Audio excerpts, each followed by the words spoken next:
ليخرجكم من الظلمات إلى النور وكان بالمؤمنين رحيما. بسم الله الرحمن الرحيم. إن الحمد لله نحمده تعالى ونستعينه ونستغفره ونعوذ بالله من شرور أنفسنا ومن سيئات أعمالنا. من يهده الله فلا مضل له ومن يضلل فلا هادي له، وأشهد أن لا إله إلا الله وحده لا شريك له، وأشهد أن محمدا عبده ورسوله صلى الله عليه وآله وصحبه وسلم. أما بعد، إن شاء الله kita akan mulai terus kitab Masailul Jahiliyah pada tanggal 19 Rabiul Tsani عام 1446 الموافق 21 November 2024.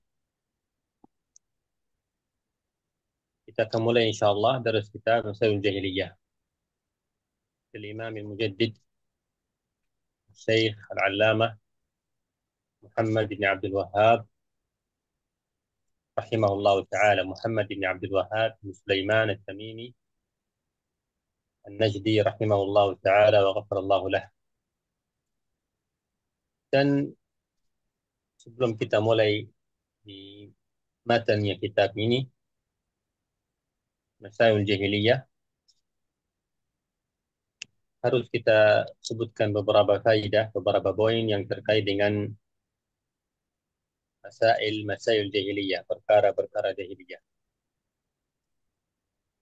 Yang pertama, jazakumullah, yang sering kita sebutkan, barakallahu fikum, yaitu perbedaan antara dua imam, atau afwan antara Imam Muhammad bin Abdul Wahhab dan ada orang yang namanya mirip dengan Syekh Muhammad bin Abdul Wahhab rahimahullah. Ini faedah telah kita sebutkan di kitab Al-Wajibat Al-Mutahakimat, akan tetapi mungkin ada yang belum dengar faedah ini. Dan faedah ini sangat penting. Ada dua orang yang namanya mirip. Yang pertama, Syekh Al-Imam Al-Mujaddid Syekh Muhammad Ibn Abdul Wahhab rahimahullah ta'ala. Yang tadi kita sebutkan, Muhammad bin Abdul Wahhab bin Sulaiman At-Tamimi An-Najdi rahimahullah ta'ala. Bedanya imam ini dengan orang lain yang khariji yang namanya Muhammad, yang afwan namanya Abdul Wahhab. Namanya Abdul Wahhab Ibn Abdurrahman Ibn Rustum. Abdul Wahhab Ibn Abdurrahman Ibn Rustum. Muhammad Ibn Abdul Wahhab Syekh Al-Mujaddid rahimahullah ta'ala, imam sunnah. Adapun orang ini yang Abdul Wahhab Ibn Abdurrahman Ibn Rustum, dia adalah khawarij, ibadhi khariji. Sering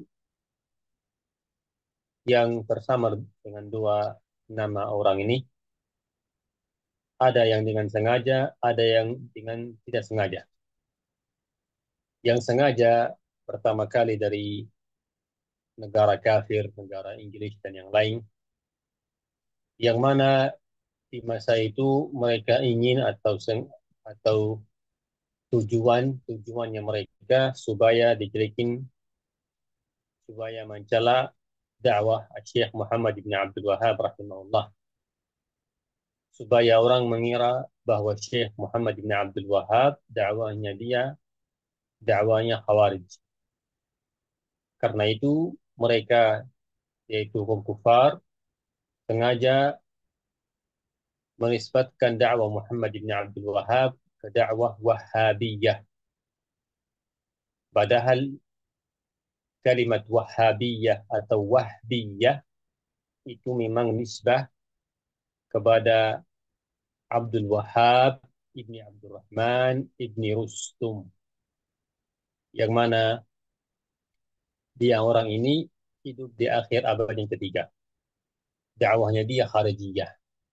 Maka sengaja kaum kufar mensebarkan akidah Wahhabiyah, Al-Wahbiyah yang itu nisbah kepada Abdul Wahab ibni Abdul Rahman ibni Rustum supaya tersamar dengan dakwah Syekh Muhammad ibni Abdul Wahab rahimahullah taala. Ada tujuan untuk mencela dakwah Syekh Muhammad ibni Abdul Wahab rahimahullah. Karena itulah, hidakumullah, kita harus bedakan antara dua orang ini. Adapun orang yang tidak sengaja, kebanyakan kaum muslimin yang tidak sadar, yang tidak mengetahui hal ini, maka mereka sampai saat sekarang mengatakan bahwa dakwah Muhammad ibn Abdul Wahab adalah dakwah kharijiyah, dan kadang mereka sebutkan ucapan ulama yang di zaman dulu sebelum terlahir Syekh Muhammad bin Abdul Wahab. Mereka sebutkan ucapan-ucapan ulama zaman dulu yang mencela Wahhabiyah, padahal maksudnya ulama tersebut, maksudnya mereka dengan Wahhabiyah yaitu yang nisbat kepada Abdul Wahab ibni Abdul Rahman ibni Rustum. Dan sering kita dengar ucapan seperti ini dari kaum Sufiyah dan yang lain. Jadi hadirullah Syekh Muhammad bin Abdul Wahab rahimahullah taala, kita harus bedakan antara dia dan Abdul Wahab ibni Rustum dengan beberapa poin. Yang pertama, dengan nama Syekhuna Syekh Muhammad ibn Abdul Wahab, nama jelas yang kita sebutkan Muhammad ibn Abdul Wahab ibn Sulaiman. Muhammad ibn Abdul Wahab ibn Sulaiman At-Tamimi. Namanya jelas, namanya Muhammad, ayahnya Abdul Wahab, kakeknya Sulaiman, dan dia dari kabilah Tamimi, berarti dari kabilah Arab.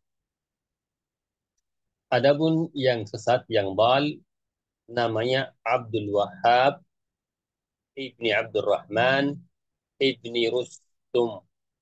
Ibni Rustum, dan dia dari Afrika. Dari Afrika. Beda nama dan juga beda nasab. Ini yang pertama yang kita harus bedakan antara dua orang ini. Yang kedua yaitu manhaj. Manhajnya Syekh Muhammad ibn Abdul Wahab jelas manhajnya sunni, ahli sunnah wal jamaah dan salafiyin, yang mana manhaj sunnah mengagungkan nusus, mengagungkan Alkitab dan As-Sunnah, dan juga mengagungkan imam-imam muslimin rahimahumullah ta'ala seluruhnya, termasuk imam fikihnya Ahmad bin Hanbal rahimahullah, dan ulama-ulama yang lain.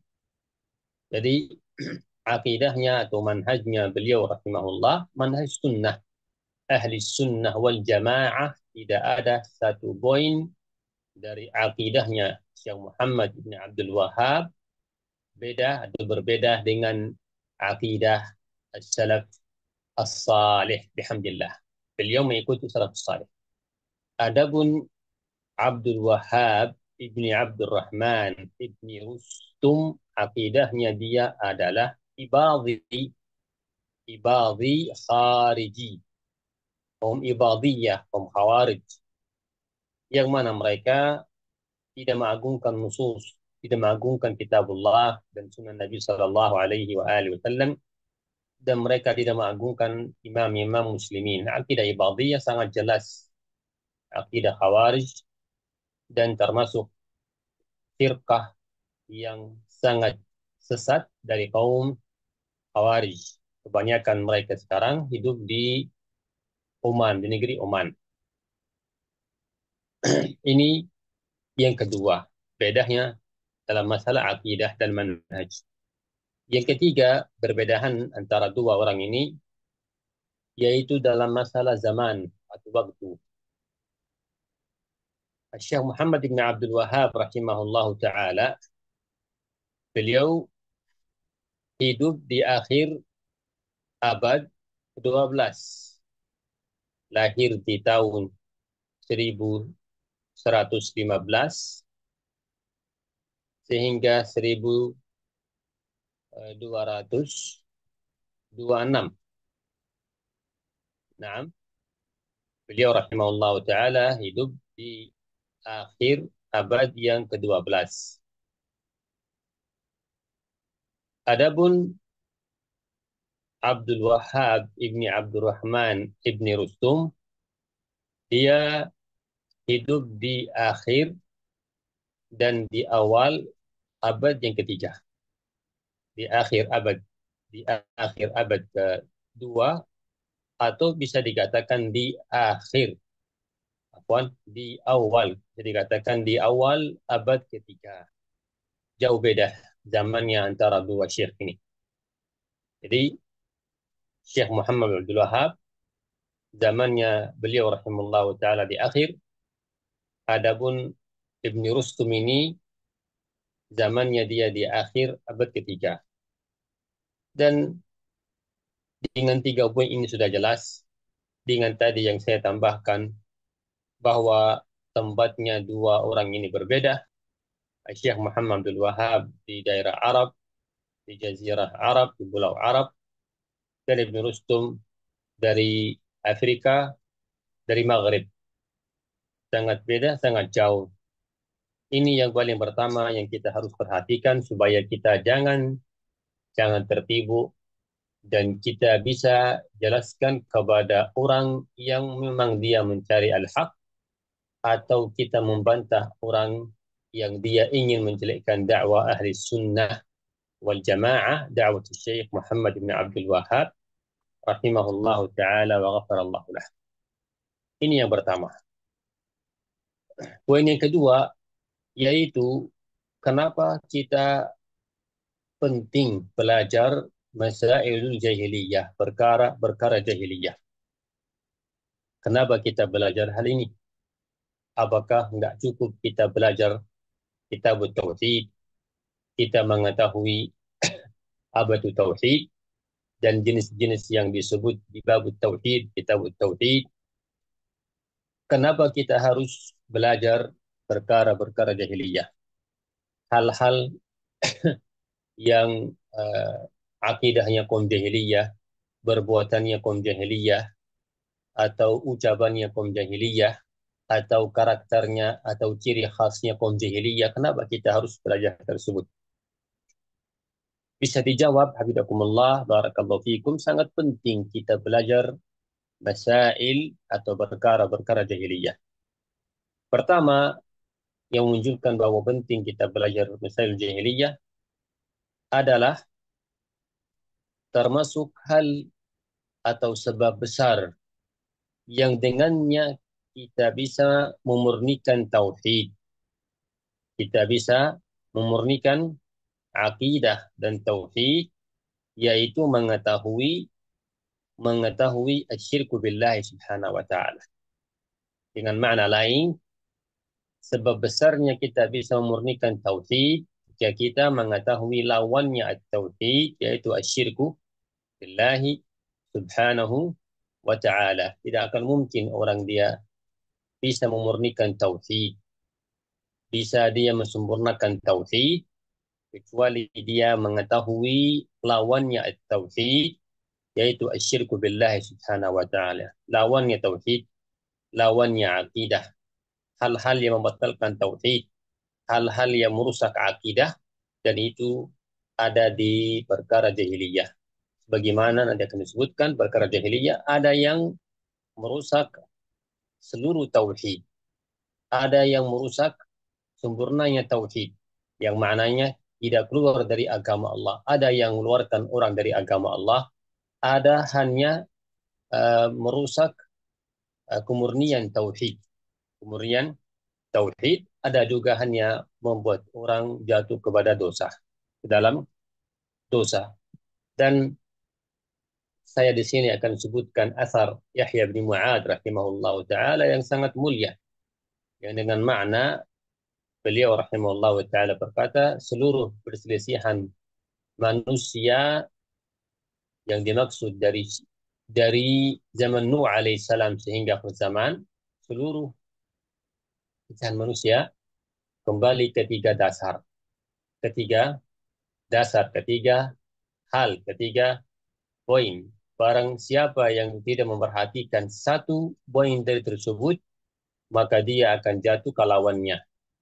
Kata beliau rahimahullah, yang pertama adalah tauhid dan lawannya adalah syirik. Dengan makna, barang siapa yang tidak memperhatikan tauhid, tidak mesempurnakan tauhid, pasti dia akan jatuh ke dalam syirik billah subhanahu wa ta'ala. Ini menjadi sebab kita belajar perkara jahiliyah. Ini yang pertama yang beliau sebutkan, tauhid lawannya syirik. Perselisihan manusia pertama masalah tauhid dan lawannya syirik.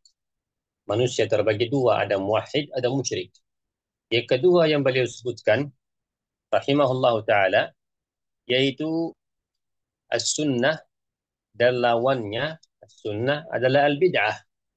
Adalah al-bid'ah. Dan ini juga benar perselisihan manusia di dalam masalah sunnah dan bid'ah. Jika bukan musyrik, jatuh ke dalam bid'ah. Pastinya muwahhid dan sunni. Akan tetapi bisa jadi ada orang yang mana dia musyrik atau dia muwahhid tetapi dia berbuat bid'ah. Jadi yang pertama tauhid lawannya syirik, yang kedua sunnah lawannya sunnah adalah al-bid'ah, yang ketiga adalah at-ta'ah dan lawannya at-ta'ah adalah al-ma'siyah. Adalah al-ma'siyah. Dan tiga perkara ini dimasukkan atau kita akan belajari di kitab Masailul Jahiliyah. Berarti barang siapa yang ingin selamat dari seluruh kesalahan, maka dia harus jaga tauhidnya, jaga sunnahnya, dan jaga ta'ah. Dan hal ini akan kita pelajari di Masailul Jahiliyah. Karena itu, jadi belajar Masailul Jahiliyah sangat sangat penting. Insya Allah ini jelas. Tidak akan mungkin kita selamat dari syirik kecuali kita mengetahui apa itu syirik, jenisnya syirik, dan uh, perbuatan syiriknya di zaman jahiliyah supaya kita menjauhi dari perbuatan mereka. Karena Al-Quran turun dengan uh, menjelaskan hal-hal yang terjadi di zamannya. Di zamannya Rasulullah, di waktu turunnya Al-Quran. Al-Quran mengatakan ini syirik. Maka kita harus mengetahui apa itu syirik yang ada di zaman itu.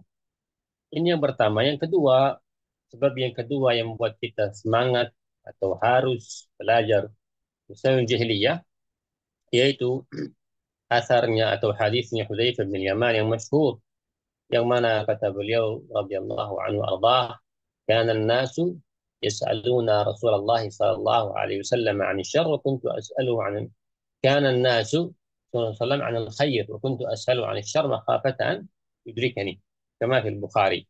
Kata beliau, di zamannya dulu manusia, sahabat bertanya kepada Rasulullah tentang kebaikan.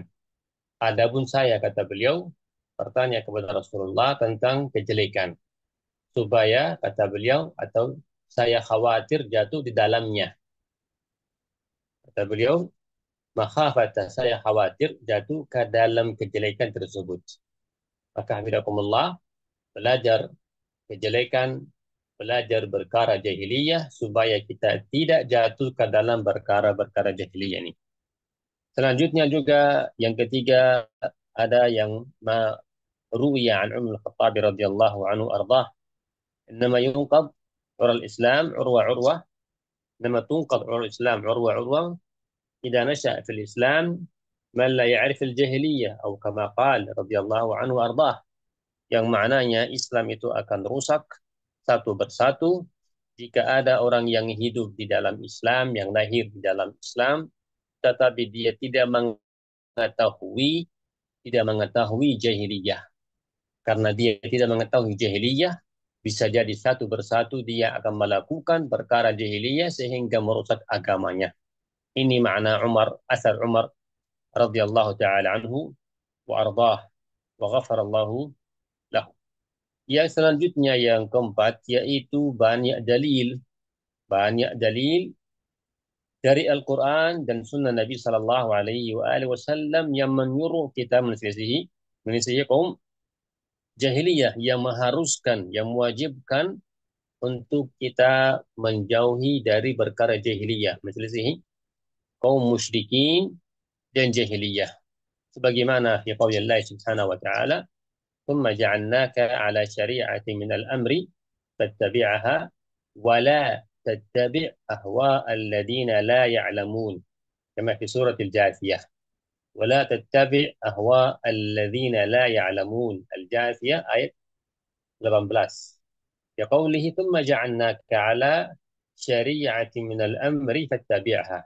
Kemudian kami jadikan engkau berada di atas syariat, itu atas agama. Maka ikutilah agama tersebut dan janganlah engkau mengikuti hawa-hawa nafsu orang-orang yang tidak berilmu. Dengan makna lain, jangan kau mengikuti orang-orang jahili, orang-orang jahiliyah, orang-orang jahili. Ini termasuk dalil yang dengannya mengharuskan kita menjauhkan diri dari kaum jahiliyah dan perkara jahiliyah. Qaul Allah Subhanahu wa taala, "Fastaqima wa la tattabi'anni sabilal ladzina la ya'lamun." Fastaqima, kalian beragama atau pokoklah dalam agama dan jangan kalian mengikuti jalan orang-orang yang jahil, orang-orang yang jahil. Ini sebagian dalil yang saya sebutkan dan Syekhul Islam Ibnu Taimiyah rahimahullah di awalnya kitab Iqtida' Shiratal Mustaqim beliau sebutkan dalil-dalil yang mengenai masalah ini, kenapa harus kita menjauhi dari perkara jahiliyah, dan banyak hadis Nabi sallallahu alaihi wa alihi wasallam yang beliau rahimahullah wa taala sebutkan di Iqtida' As-Sirat Al-Mustaqim, termasuk hadis Khaliful Musyrikin, Ihfuz Syawarib, wa Awful Liha, kama an Ibni Umar, Sahihain, silsilah kaum musyrikin, Ihfuz Syawarib, cukuplah kimi apa cukuplah apa namanya, Ihfuz Syawarib, wa Awful Liha, biarkanlah jenggot jangan dicukur, dan uh, cukurlah kumis, cukurlah kumis, dan hadis-hadis yang lain yang sangat banyak. Termasuk juga dalil yang mengharuskan kita belajar atau mengetahui perkara jahiliyah supaya kita bisa menjauhi dari hal tersebut yang sering kita ucapkan, yang sering kita meminta dari Allah Subhanahu wa taala dalam setiap salat. Qaulillah Subhanahu wa taala, "Ghairil maghdubi 'alaihim waladdallin." Dia siratal mustaqim, siratal ladzina an'amta 'alaihim, ghairil maghdubi 'alaihim waladhdallin. Meminta dari Allah supaya Allah memberikan hidayah ke jalan yang lurus, tetapi di situ jelas apa? Siratal ladzina an'amta 'alaihim, sirat yang Allah engkau berikan nikmat kepada mereka, selain al-maghdub yaitu al-yahud, waladhdallin yaitu an-nasara. Supaya kita menjauhi dari jalannya mereka, maka harus kita mengetahui perkara-perkara mereka supaya kita bisa menjauhi dari perbuatan atau dari akidah atau ucapan mereka. Sama juga hidakumullah, orang yang melakukan apa yang dilakukan oleh kaum jahiliyah, itu ujungnya dia akan mencintai mereka. Bagaimana kaidahnya Syekhul Islam rahimahullah taala, bahwa at-tashabbuh fil zahir yujibu atau yajurru litashabbuh fil batin, atau bahwa orang yang mengikuti orang-orang lain dengan zahir, dengan bajunya, dengan caranya, maka dia lamanya akan mencintai mereka. Ini hafizakumullah hanya beberapa dalil, dan Syekhul Islam Taimiyah rahimahullah fil Iqtida' beliau sebutkan dalil dari Alkitab dan As-Sunnah, bahkan beliau menukil ijma' sepakatnya ulama bahwa harus kita berselisih atau menjauh dari perkara-perkara jahiliyah. Asalullah al-afwa wal-afiyah. Sebagaimana tadi kita sebutkan, perkara jahiliyah terbagi.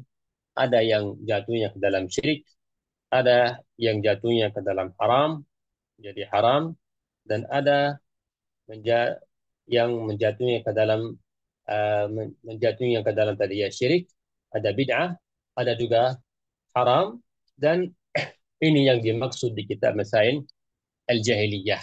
Masail al-Jahiliyah. Adapun tasyabbuh atau mengikuti orang-orang jahil seperti di zaman sekarang, orang-orang kafir dari Yahudi dan Nasara yang terkait dengan masalah perbuatan mereka, masalah dunia, maka itu tidak ada masalah, boleh kita ikuti. Nanti kita akan sebutkan insya Allah apa kaidahnya. Yang jelas kaidahnya para umum, jika hal yang mereka lakukan itu berlawan melawan dengan syariat Allah Subhanahu wa taala, maka harus kita tinggalkan. Atau juga jika hal yang mereka lakukan menjadi ciri khasnya mereka yang melakukannya hanya mereka, maka harus kita tinggalkan dan jangan kita mengikuti mereka. Ini hafizakumullah, ini perkara atau ini poin yang kedua. Selanjutnya yang ketiga, dengan makna atau lafaz masail jahiliyah. Masail berkara-berkara. Jahiliyah dengan nama yang disebut di sini masail jahiliyah. Nama ini hafizakumullah, ini nama yang disebut disebutkan beberapa ulama rahimahumullah taala, sebagaimana yang disebutkan ini adalah al-allamah Syafii rahimahullah di dalam kitab Mukhtasar Tabaqat Al-Hanabilah, yang beliau menamakan kitab ini Al-Masail allati khalafa fiha Rasulullah sallallahu alaihi wasallam al-jahiliyah. Dan juga yang memberikan nama yang sama ini adalah Ibnu Bishr, Musaddiq Hasan Khan, Wal Alusi, dan ulama-ulama yang lain. Adapun kalimat jahiliyah jelas itu dinisbatkan kepada jahil, kepada al-jahil. Dan al-jahil kita ketahui makna al-jahil adamu al-ilm, yang maknanya adalah tidak mengetahui. Dan tidak mengetahui terbagi. Para ulama rahimahullah ta'ala mengatakan al-jahl itu terbagi. Ada yang adamul ilmi bil kulliyah, tidak mengetahui sama sekali, itu dinamakan jahlun basir, jahlun yang mudah, tidak mengetahui sama sekali. Yang kedua, yaitu meyakini sesuatu tetapi tidak benar. Meyakini sesuatu padahal tidak benar. Dengan makna lain, ilmu yang salah. Ini dinamakan jahlun murakkab. Jahlun murakkab. Jahlun murakkab karena terbangun atas dua hal. Yang pertama, ilmu tidak benar. Yang kedua, dia merasa diri tahu. Merasa diri mengetahui padahal tidak tahu. Ini dua bagian yang masyhur.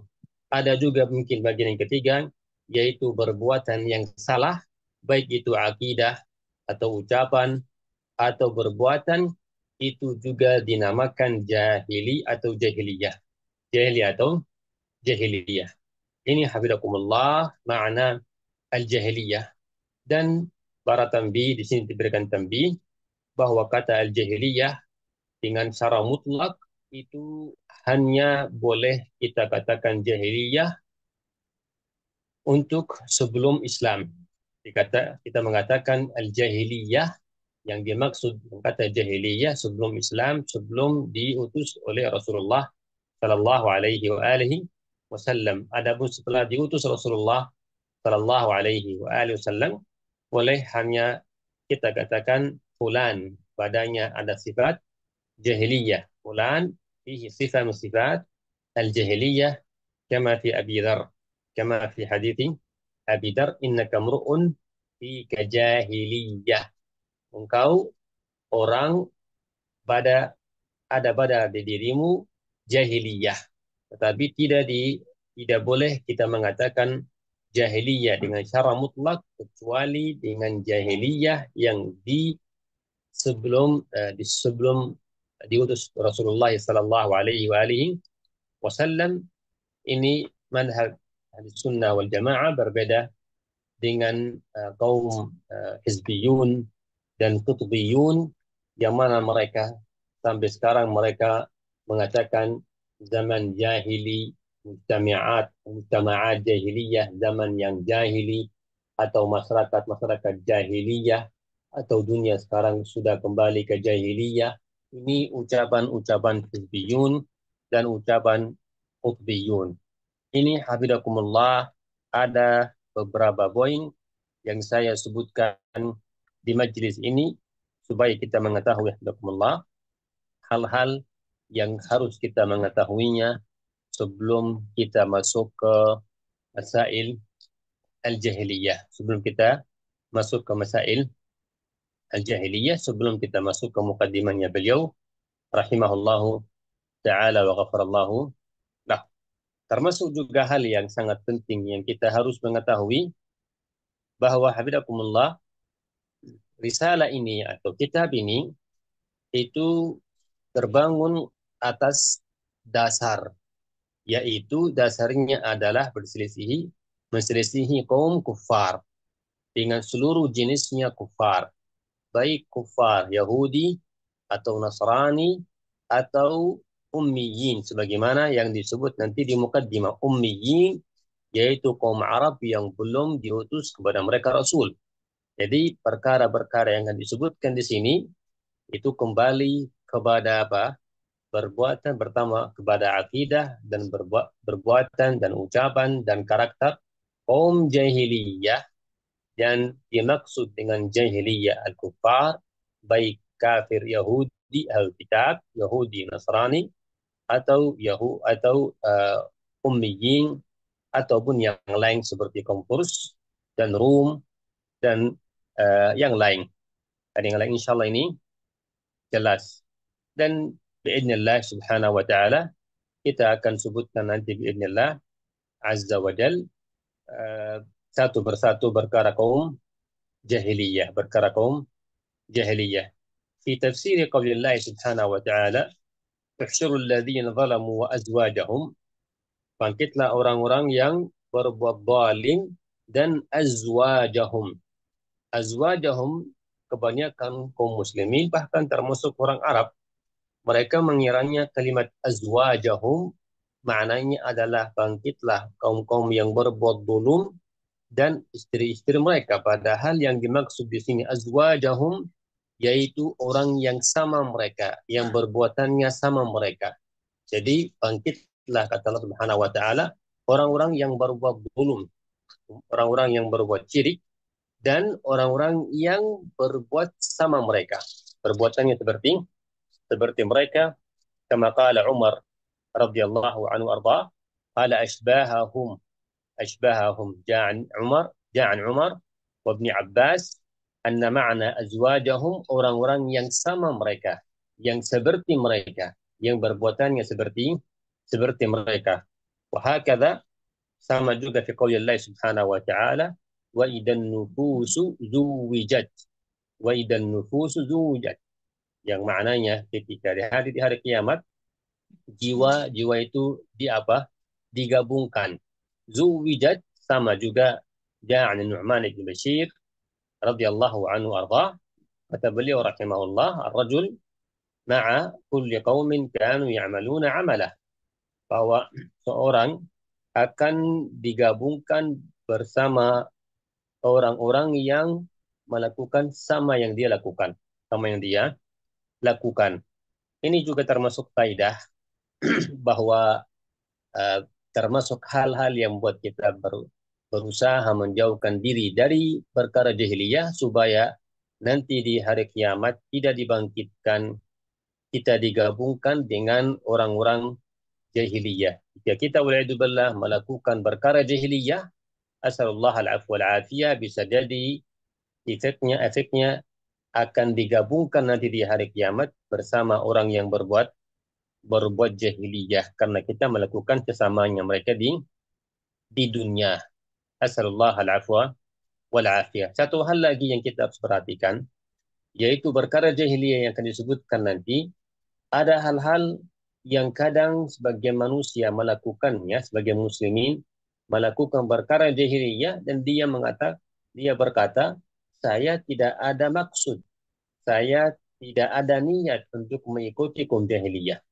Ketahuilah bahwa yang dijelaskan oleh Syekhul Islam di kitab Al-Iqtida dan ghairu rahimahullah, bahwa kita harus menjauhi dari perkara kaum jahiliyah walaupun tidak ada niat.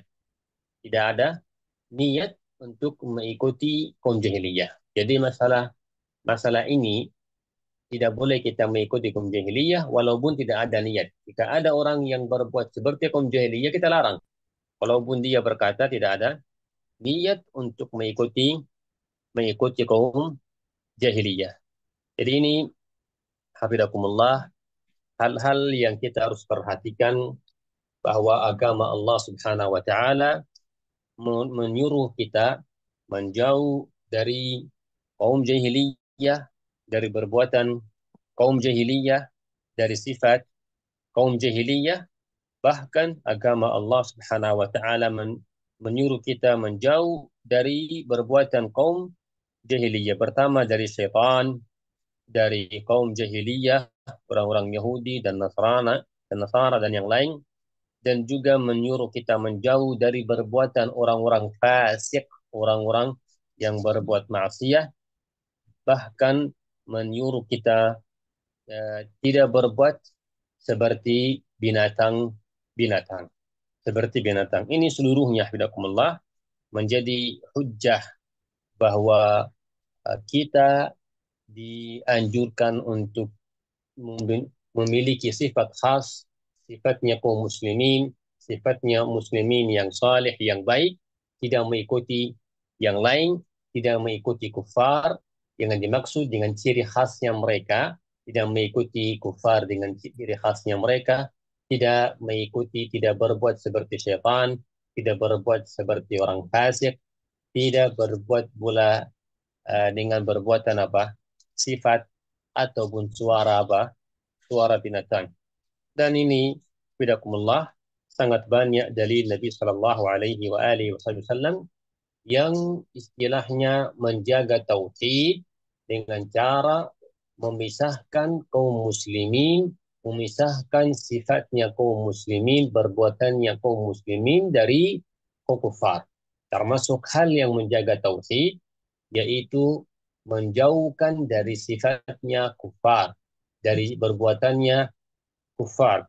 Ketika Rasulullah Sallallahu Alaihi Wasallam datang ke Madinah, hijrah ke Madinah, beliau Sallallahu Alaihi Wasallam melihat kaum Madinah yang tinggal di Madinah, mereka mereka merayakan 2 hari raya. Maka Rasulullah bertanya kepada mereka, kenapa kalian merayakan 2 hari ini? Kata mereka, kunna nal'abu fiha atau fihima fil jahiliyah.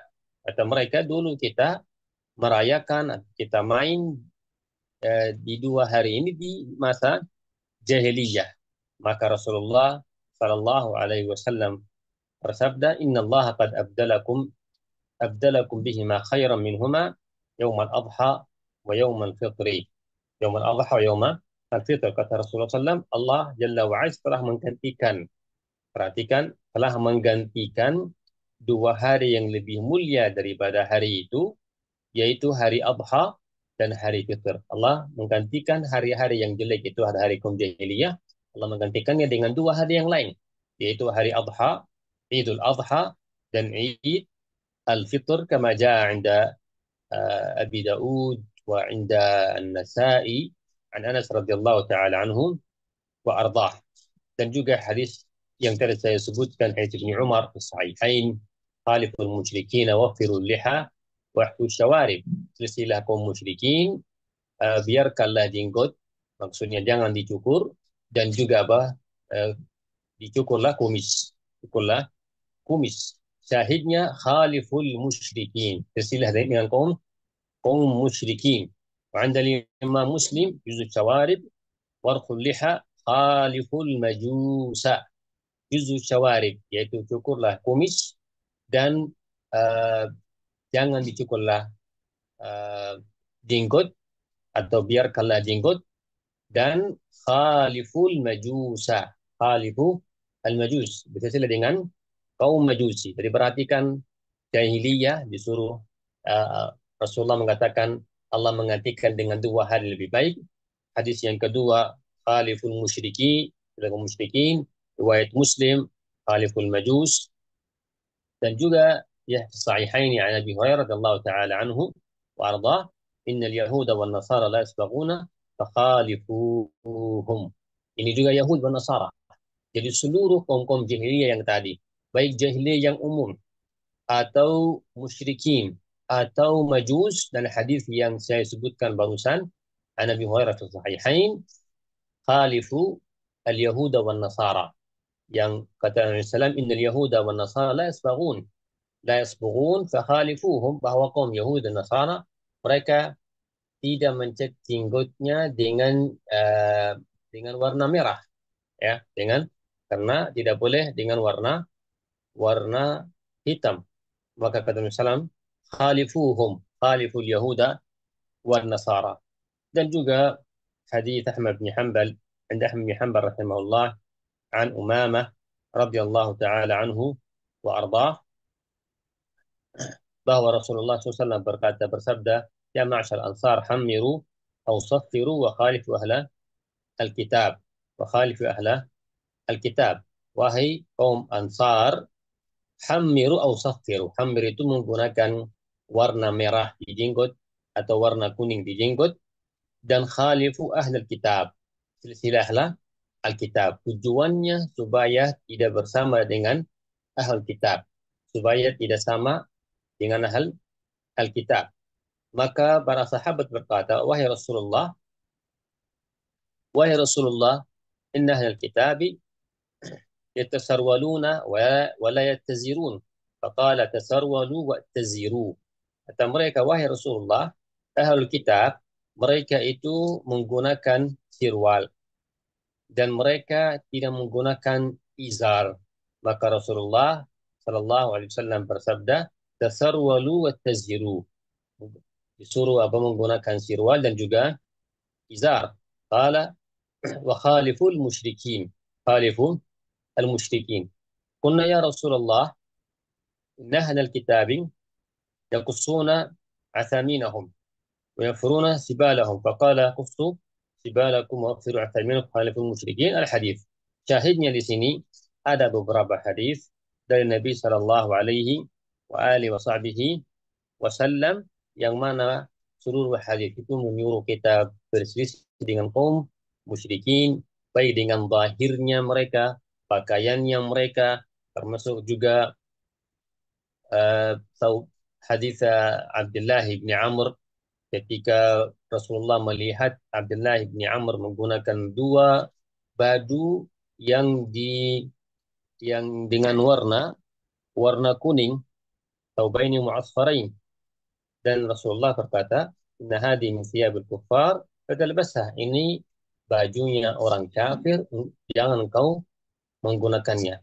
Syahidnya sebenarnya banyak hadis, yang intinya dalam hadis tersebut Rasulullah sallallahu alaihi wasallam menyuruh kita kaum muslimin menjauh dari sifatnya kaum musyrikin dan kaum ahli kitab, atau dengan bahasa umum dengan kaum jahiliyah, baik jelas akidahnya atau ciri khasnya mereka masalah baju atau yang lain, atau perbuatan mereka, ucapan mereka yang jelek, yang akan disebutkan insya Allah. Barakallahu fikum. Ini hanya beberapa hal yang kita harus perhatikan di dalam masalah ini, yaitu sebelum kita bahas masail al-jahiliyah. Mungkin insya Allah cukup faidah-faidah yang kita sebutkan di majelis ini biidznillah subhanahu wa ta'ala. Adapun mukaddimah mungkin saya sebutkan dengan ringkas. Ada di sini saya memiliki kitab syarahnya Syekh Al-Fauzan hafizahullah, syarahnya Masail Jahiliyah. Beliau sangat luas menjelaskan mukaddimahnya Syekh Muhammad bin Abdul Wahhab rahimahullah taala. Bagian faidah telah saya sudah sebutkan di awal majelis ini. Mukaddimah yang kita sebutkan insyaallah kita jelaskan dengan ringkas. Barakallahu fikum. Ini jelas suaranya? Jelas. Halo? Jelas. طيب. بارك الله فيكم. يقول الشيخ المجدد الشيخ محمد بن عبد الوهاب رحمه الله تعالى: بسم الله الرحمن الرحيم. الحمد لله رب العالمين، وصلى الله وسلم وبارك على نبينا محمد وعلى آله وصحبه أجمعين، وبعد. هذه bukan tulisannya Syekh rahimahullah. Ini syarahnya Syekh Al-Fauzan. قال الشيخ شيخ الإسلام محمد عبد الوهاب رحمه الله تعالى في مقدمة رسالته مسائل الجاهلية. قال الشيخ محمد عبد الوهاب: هذه مسائل خالف فيها رسول الله صلى الله عليه وسلم أهل الجاهلية الكتابيين والأميين مما لا غنى للمسلم عن معرفتها، فالضد يظهر حسنه الضد، وبضدها تتبين الأشياء. قال: فأهم ما فيها وأشدها خطرا عدم إيمان القلب بما جاء به الرسول صلى الله عليه وسلم، فإن انضاف إلى ذلك استحسان ما عليه أهل الجاهلية تمت الخسارة، كما قال تعالى: والذين آمنوا بالباطل كفروا بالله أولئك هم الخاسرون.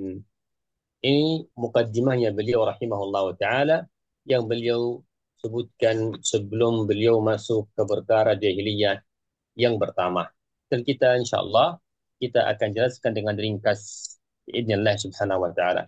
Pertama, di sini beliau rahimahullah wa ta'ala berkata hadhihi masail khalafa fiha Rasulullah sallallahu alaihi wasallam ahlal jahiliyah الكتابيين والأميين مما لا غنى للمسلم عن معرفتها. Ini perkara, kata beliau, inilah perkara-perkara yang Rasulullah Shallallahu Alaihi Wasallam menyelisihi apa-apa yang biasa dilakukan oleh ahli jahiliyah dari kalangan ahli kitab atau orang-orang ummiyin. Dan kita sudah tahu maksudnya siapa ummiyin. Ummiyin adalah kaum Arab yang tidak turun kepada mereka kitab.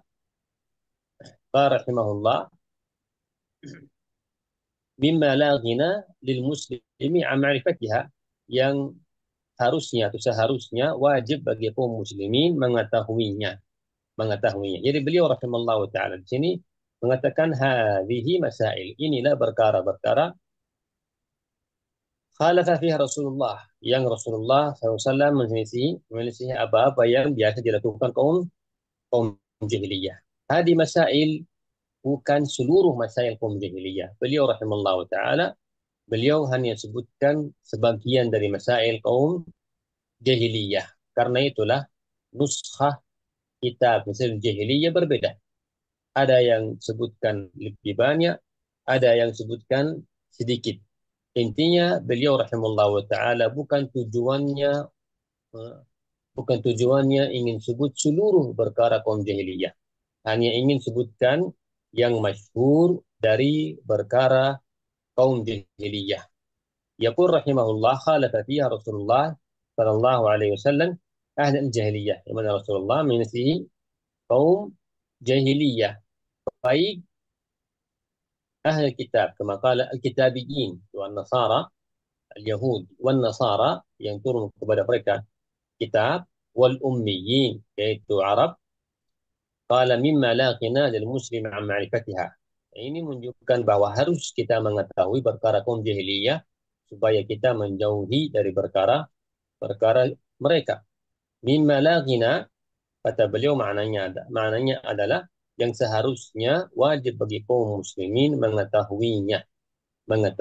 Ini menunjukkan pentingnya kita belajar kitab masail al-jahiliyah. Dengan ini hafizakumullah telah kita jelas, atau Syekh rahimahullah telah jelaskan sebab beliau menulis kitab masail jahiliyah, bahwa beliau rahimahullah ingin sebutkan lawannya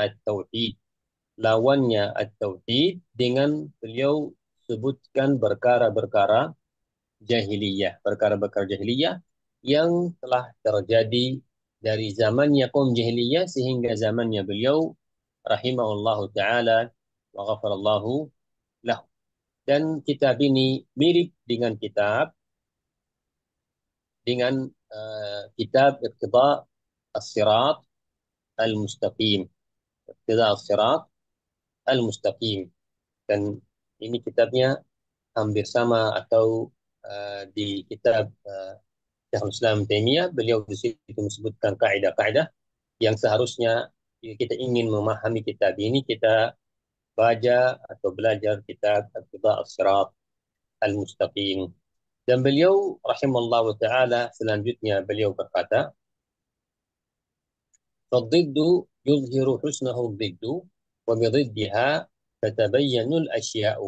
Beliau di sini sebutkan rahimallahu taala syair yang sebenarnya itu dari dua syair, ya. Fadiddu yudhir husnahu, diddu itu syair sendiri, dan wabiddiha tatabayyinul asya'u itu juga syair sendiri. Hanya digabung supaya karena dua maknanya dibutuhkan untuk menjelaskan sebabnya beliau menyebutkan perkara jahiliyah. Maknanya fadiddu lawannya akan menjelaskan lawannya, ya. Fadiddu yudhir husnahu diddu, yang maknanya adalah seperti yang tadi disebutkan dari asarnya Umar Khattab radhiyallahu anhu wa ardah. Kita bisa mengetahui at-tauhid dengan kita mengetahui syirku billahi subhanahu wa ta'ala. Kita bisa mengetahui apa itu syirik dengan kita mengetahui at-tauhid. Kalau biduddiha tatabinul asya, itu makna bahwa dengan lawannya kita bisa mengetahui dengan cara pasti, dengan cara yakin, dengan cara jelas lawan yang lain. Seperti kita mengetahui apa itu putih, jika kita mengetahui hitam. Kita mengetahui apa yang manis, kita mengetahui pahitnya. Ini yang dimaksud wallahu a'lam bishawab. Yaqul rahimahullah, fahamu ma fiha wa ashadduha khataran adamu iman qalbi bima jaa bihi rasul. Yang maknanya adalah perkara yang paling penting, yang paling bahaya, ya, yang paling bahaya atau perkara yang paling berbahaya, yang sangat berbahaya adalah tidak ada keimanan dalam hati. Qala adamu imanil qalbi. Tidak ada keimanan di dalam hati. Bima jaa bihi Rasul, terhadap apa yang dibawa oleh Rasulullah sallallahu alaihi wasallam. Fa in dhafa ila dzalika. Jadi ini yang pertama, yang paling bahaya, yang sangat berbahaya, yaitu tidak ada keimanan dalam hati terhadap agama Allah, terhadap apa yang dibawakan oleh Rasulullah sallallahu alaihi wasallam. Ini yang paling bahaya. Karena ini kufur, ini i'rad, berbaling dari agama Allah Subhanahu wa taala, berarti orang tersebut adalah kafir dan orang tersebut adalah khalid mukhallad finnar. Jadi yang paling berbahaya di sini kata beliau, adamu imanil qalbi bima jaa bihi Rasul. Tidak ada keimanan terhadap atau dalam hati terhadap apa yang dibawa oleh Rasul. Kata beliau, فإن انضاف إلى ذلك استحسان ما عليه أهل الجاهلية تمت الخسارة. Kata beliau rahimahullah, jika ditambahkan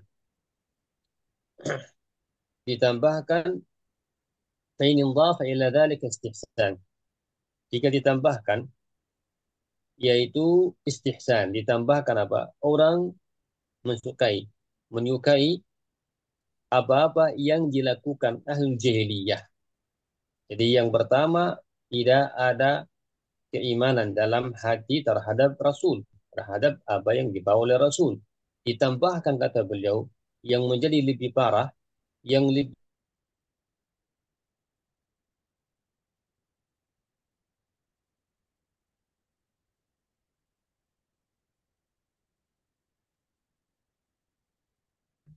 Afwan Syekh, tak dengar. Suaranya hilang.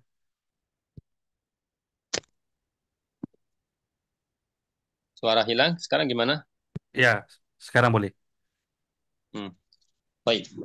Jadi yang beliau di sini sebutkan, yang paling parah, yang sangat berbahaya, yaitu tidak ada keimanan dalam hati terhadap apa yang dibawa Rasulullah Sallallahu Alaihi Wasallam.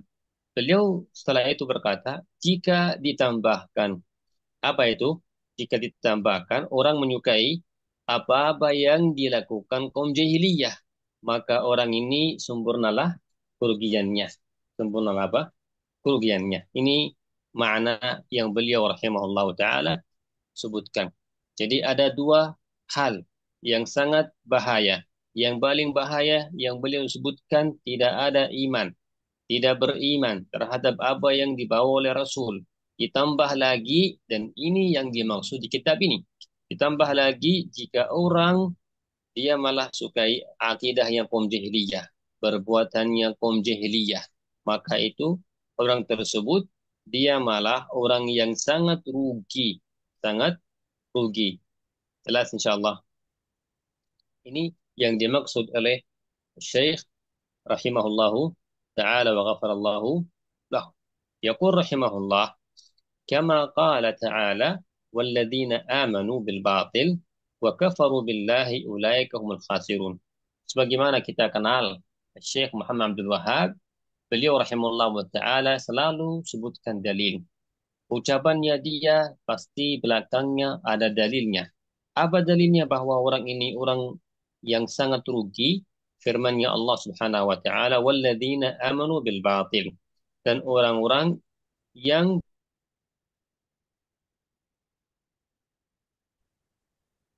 wa kafaru billah dan ingkar kepada Allah, mereka itulah orang-orang yang merugi. Sangat jelas. Jadi walladzina amanu bil batil itu yang pertama. Wa kafaru billahi yang kedua.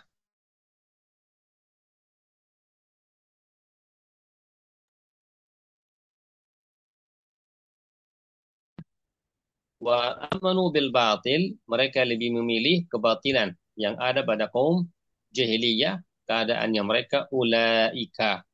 Ulaika mereka lah hum, dengan kata hum di dalam bahasa Arab, di dalam ilmu balaghah, ilmu bahasa Arab, hum di sini namanya dhamirul fasl. Dhamirul fasl yang tujuannya adalah tekanan. Berarti benar-benar mereka lah orang yang rugi. Benar-benar mereka lah orang yang sangat rugi. Ini dengan dhamir al-fasl. Jadi hafizakumullah, ringkasnya mukaddimat asy-syaikh rahimahullahu taala yang beliau sebutkan rahimahullahu taala. Nanti kita insyaallah akan sebutkan satu persatu. Kita akan jelaskan sebagian masalah, sebagian perkara membutuhkan waktu yang lebih lama. Ada sebagian perkara yang ringkas, bahkan bisa kita gabungkan dua tiga perkara bersama. Tapi ada sebagian perkara seperti yang pertama, yang kedua, yang ketiga itu memang butuh waktu yang lama. Setelahnya sangat mudah, mungkin satu majelis bisa gabungkan dua perkara langsung atau tiga. Insyaallah akan jelaskan bismillah subhanahu wa ta'ala. Di Masailul Jahiliyah, di kitab Masailul Jahiliyah, ada yang sebutkan 211 perkara jahiliyah, ada yang sebutkan 131 perkara jahiliyah, ada hanya 100, ada yang 128.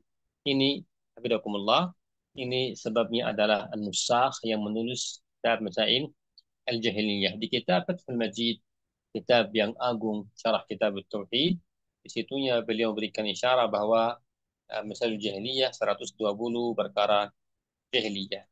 Ini hafizakumullah dengan ringkas mukaddimah beliau rahimahullah taala yang beliau sebutkan di majlis di awal kitabnya ini. Mungkin sampai sini insyaallah. Mungkin di daras yang akan datang, jika saya masih ingat ada faedah yang penting di mukaddimah, saya akan tambahkan. Jika tidak, maka kita masuk ke perkara yang pertama dari perkara jahiliyah. Insyaallah jelas. Barakallahu fikum. Ila huna subhanakallah bihamdika asyhadu an anta astaghfiruka wa atubu ilaik. Jazakallah khair, Syekh. Ada yang mau bertanya? Ya, siapa yang mau bertanya silakan.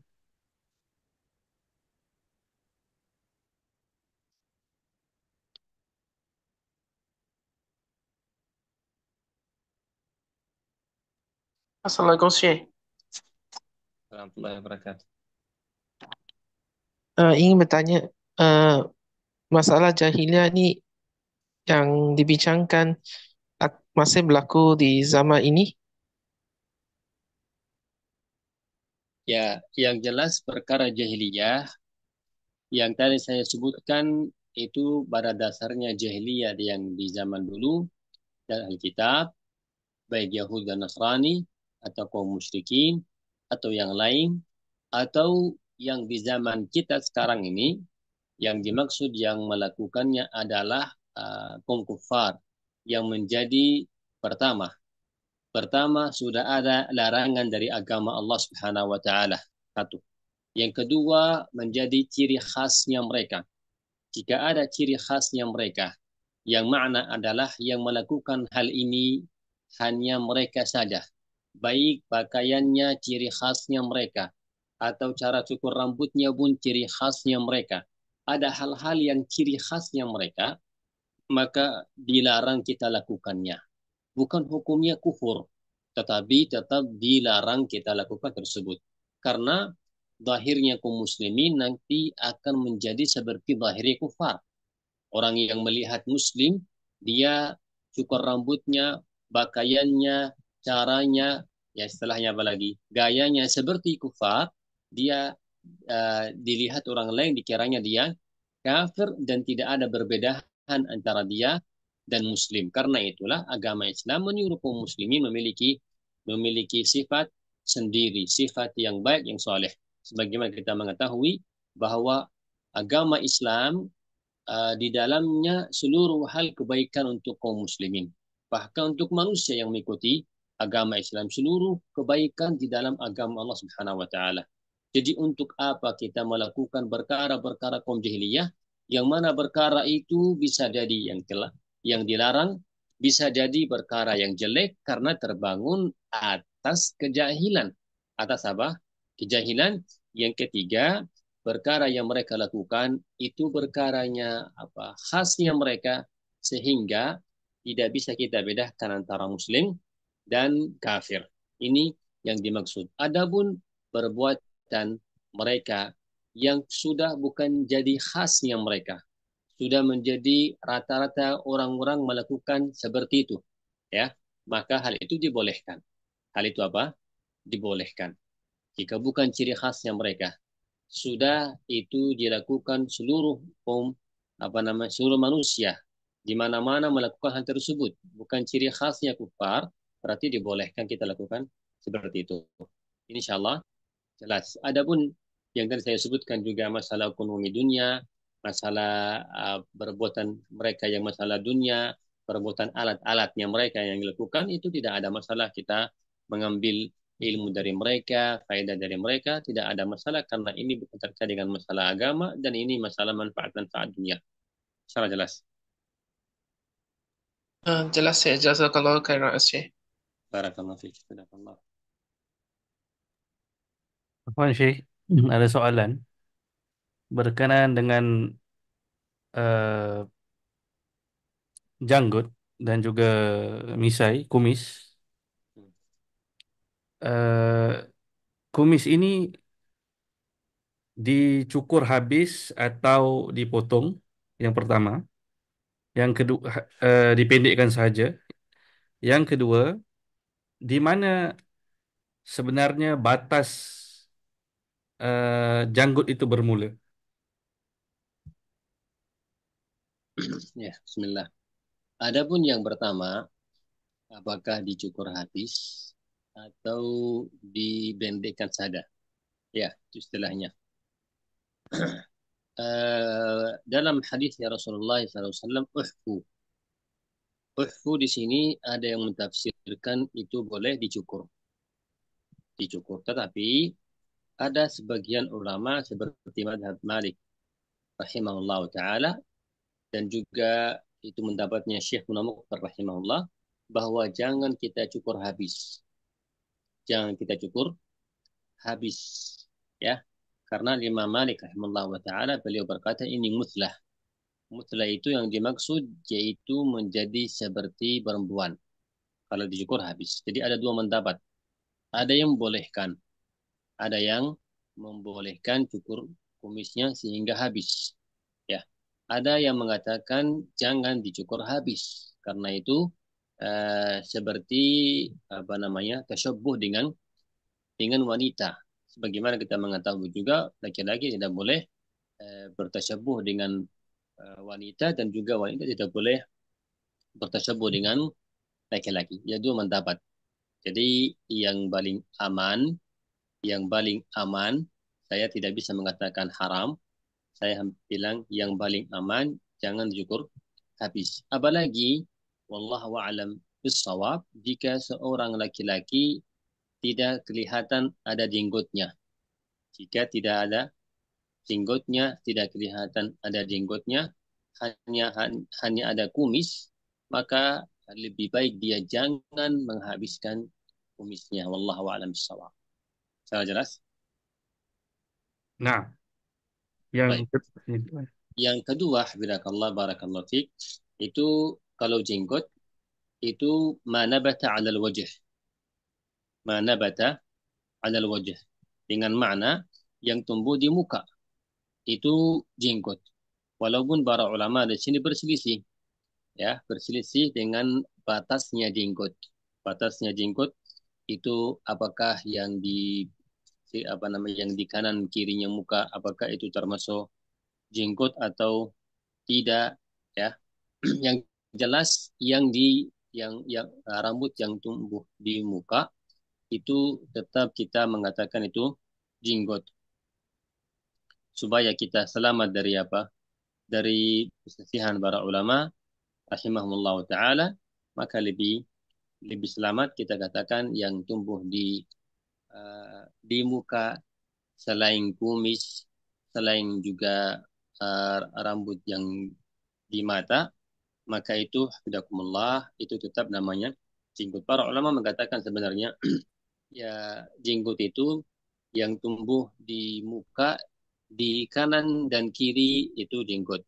Dan juga yang di bawah mulut juga itu namanya jenggot. Kecuali itu yang di bawah bibir, bibir bawahnya ya.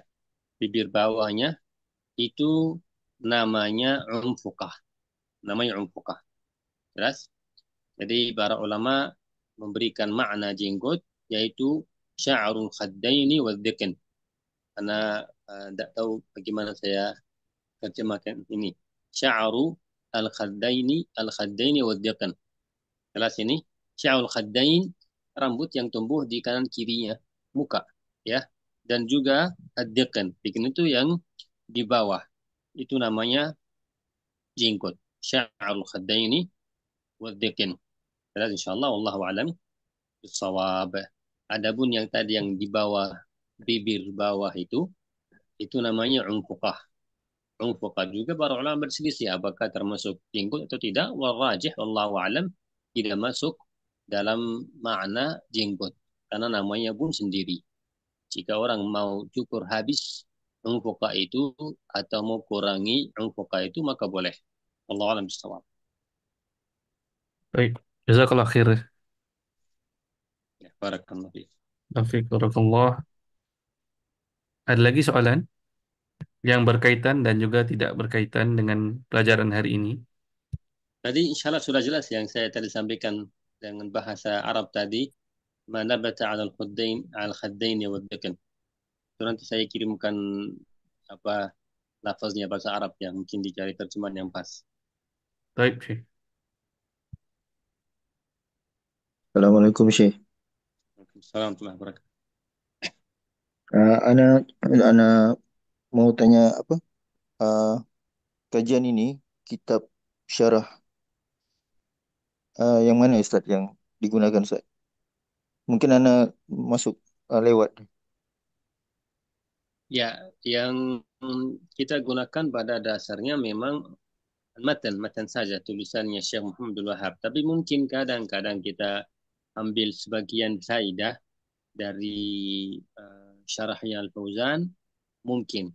Jadi tidak harus kita memiliki syarahnya Al-Fauzan. Karena kita hanya mengambil sebagian faidah. Mungkin kadang saya baca beberapa ucapannya beliau, saya jelaskan, iya. Tapi mungkin sebagai faidah saja. Jadi yang memiliki kitab syarah Fauzan, Bisa, bagus. Tapi yang tidak memiliki juga tidak masalah. Karena saya tidak akan saya syarahnya Fauzan, bukan. Paham ya? Saya akan syarahnya hanya matan yang tulisan Syekh Muhammad bin Abdul Wahab. Kadang saya mungkin ada faedah yang bagus, yang baik, saya ambil dari syarahnya Fauzan. Saya akan bacakan gitu maksudnya. Pada asalnya tidak. Pada asalnya saya hanya syarah matan. Siap, Ustaz. Paham. Barakallahu fiik. Barakallah. Afwan Syekh, Aksar al-Mukhtasarat, syarah apa yang bagus? Aksal Mukhtasarat yang tulisan atau yang syarahnya rekaman. Syarah kepada matan. Iya, yang tulisan wallahu a'lam syarah apa yang paling bagus. Ya, ya. Tapi kalau orang mau nambah dengar lagi syarahnya, mungkin juga bagus syarahnya Syekh Muslimin. Kayaknya tidak ada, mungkin Syekh Sulaiman Ruhaili ada juga syarahnya beliau mungkin. Baik, Kalau tulisan, Ana sekarang tidak ingat syarah siapa yang menyarah Aksal Mukhtasarat yang baik, yang bagus. baik Syekh. Jazakallah khair. Barakallah fiik. Jazakallah. Baik, insyaallah ila huna. Kita ketemu insyaallah di dars yang akan datang bismillah subhanahu wa ta'ala. Ila huna subhanakallah bihamdik.